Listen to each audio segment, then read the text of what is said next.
along with a lot of bands, when we first set out, we used to do a lot of covers, but some people think that was a cover of something by the Beatles, but do you know what? We were doing that before the Beatles. We found a Miracles live album where Smokey did You Really Got a Hold of Me, and just like that went into the Sam Cooke, I'm so sorry.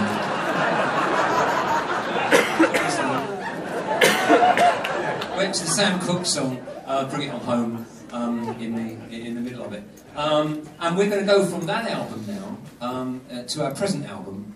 2 more songs. Both of these have got some small anecdotes with them. The first one is called Maybe Tomorrow, and it's really just a song about a stupid row that flares up in a day from nowhere. I'm sure everyone's experienced this. Things that absolutely come out of nowhere, but they get quite vitriolic. And you really wish they hadn't started. Both partners wish this row hadn't started, but somehow it gets its own legs and it gets worse and worse. And by the end of the day, you're just tearing your hair out and you're thinking, oh God, I wish this was yesterday. I wish it wasn't today anymore. And as that was what the story was about, I just thought it was funny to throw in at the very end a little couplet with an affectionate nod towards the Beatles, saying, just like the Beatles used to say, I believe in yesterday. So the thing was, that was the story of the song, but the album was just about to be manufactured 2 or 3 weeks ago. If we'd have missed this manufacture point, we couldn't get another one till just before Christmas, so it would have blown everything for the tour, everything that had been arranged and sorted out, we couldn't have done. And suddenly, just about 2 or 3 days before the album was going to be manufactured, we got a call from Sony, who handled the Beatles stuff, saying, we've heard this song, you can't do it. It's, you know, the Beatles, you actually sing the last couple of lines, you know, with the tune. It's a sort of vague approximation of the tune at the very end. I believe in yesterday. And they said, you just can't do this. We've got a blanket policy. The Beatles never allow this sort of thing to happen ever. So that's it. And we said, and we talked to them, you know, we even went to expert musical witnesses, even a guy that actually had been in court defending a McCartney song in one case, and he said, no, you can't do it, you know, this is, if they want to say that, that's it. So we thought, oh God, what are we going to do? And as a last resort, our manager, our American management company, TCI, wrote an email to Paul McCartney's personal manager and said, look, I don't know if there's anything you can do about this, but we're just telling you the situation, and if there is anything you can do, you've got to do it in 2 days. So we thought no more about this, but do you know what? We suddenly got an email 2 days later from our management saying, I've just had a call from McCartney's personal representative saying that Paul has downloaded the track, he loves it, and he totally approves it and overrides what they say.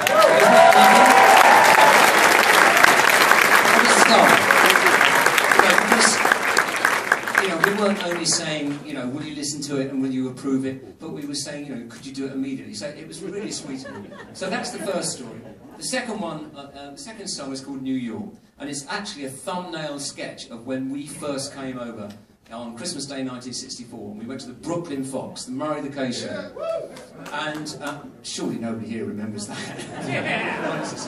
And we were scared, you know, because we were coming over with a #1 record, but we were coming into the, you know, the heart of bustling New York, and we were playing 6 shows a day, starting at 8 o'clock on Christmas morning, with these legendary artists, people that were heroes of ours, people like Benny King, the Drifters, the Shirelles, Patti LaBelle, and we thought they're going to hate us because you know, we've locked onto American music, you know, the Motown stuff and everything else, and we're going to come over and we're going to do our version of it, and they're going to hate it because they're going to say, why are you just cloning us, etc.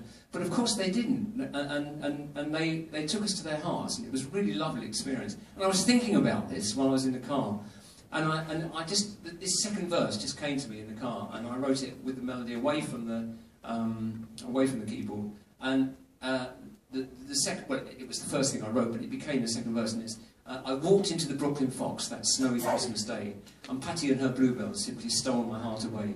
She took me to Aretha Franklin, showed me so much soul, and helped us join the party with our English rock and roll, and that's exactly what happened. So listen out for that verse when we do New York. First of all,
like the Beatles used to say, I believe yesterday.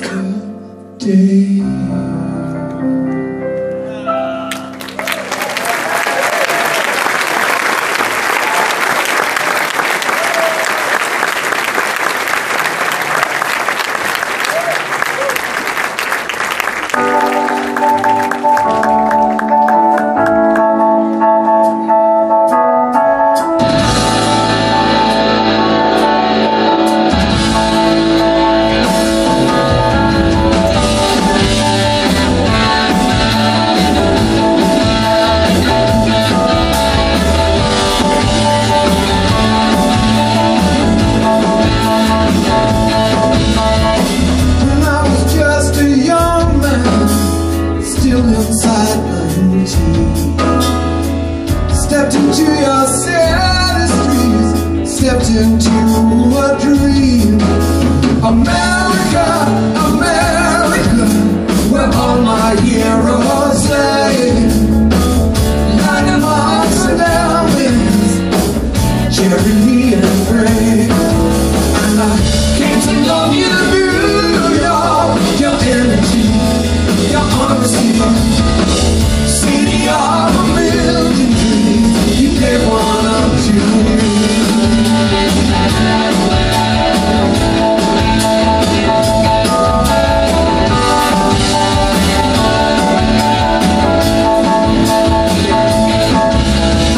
I walked into the Brooklyn Bronx, the snowy Christmas day. Patty and her bluebell simply stole my heart away. She took me to Aretha Franklin, showed me so much so, and helped us join the party with the English rock and roll. And I came to love you, New York, your energy, your honesty, every time.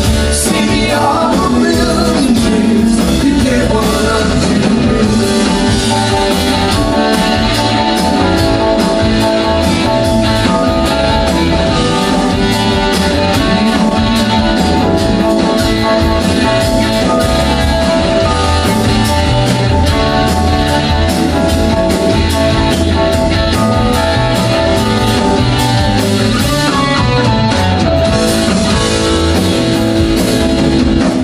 Now I've played so many times since 1964. The cities all across the land, from shore to distant shore.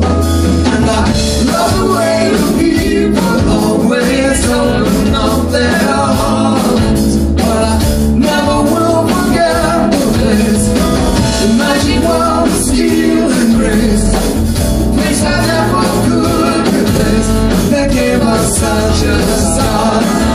And I've come to love you, New York, your energy, your honesty, every time. City of a million dreams, you gave one up to me. New York, New York, New York, New York, New York, New York, New York.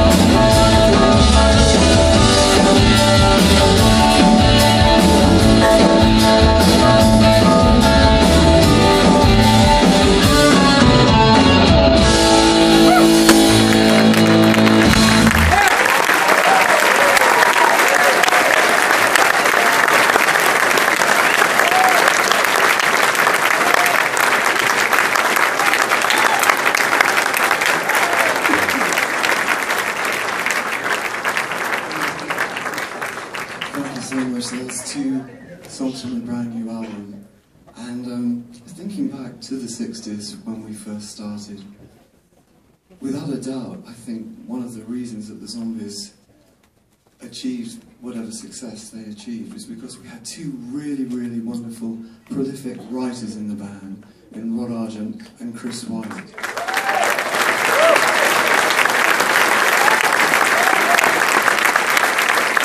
wrote so many wonderful songs, and then sometimes people say to me, well, when did you first start to want to write songs? What happened? Why did you start writing songs? And I can remember the exact moment that it happened, and I'd like to share it with you now. I was going to a rehearsal with the Zombies, and I was a little bit late, and Rob was arriving just before me, and he is the dominant writer in the Zombies, which is very important. And he arrived in a huge, great Rolls-Royce car. And I noticed this.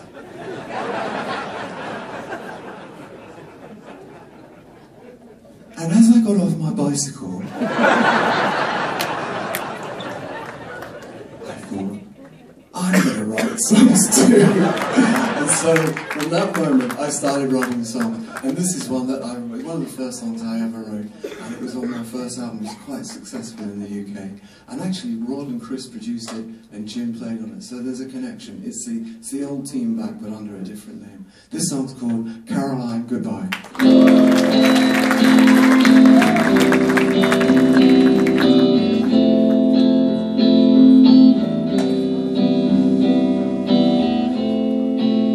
Saw your picture in the paper. My, you're looking pretty good. Looks like you're gonna make it in a big way. Well, I always knew you would, but I should know better, yeah. And I should have seen sooner.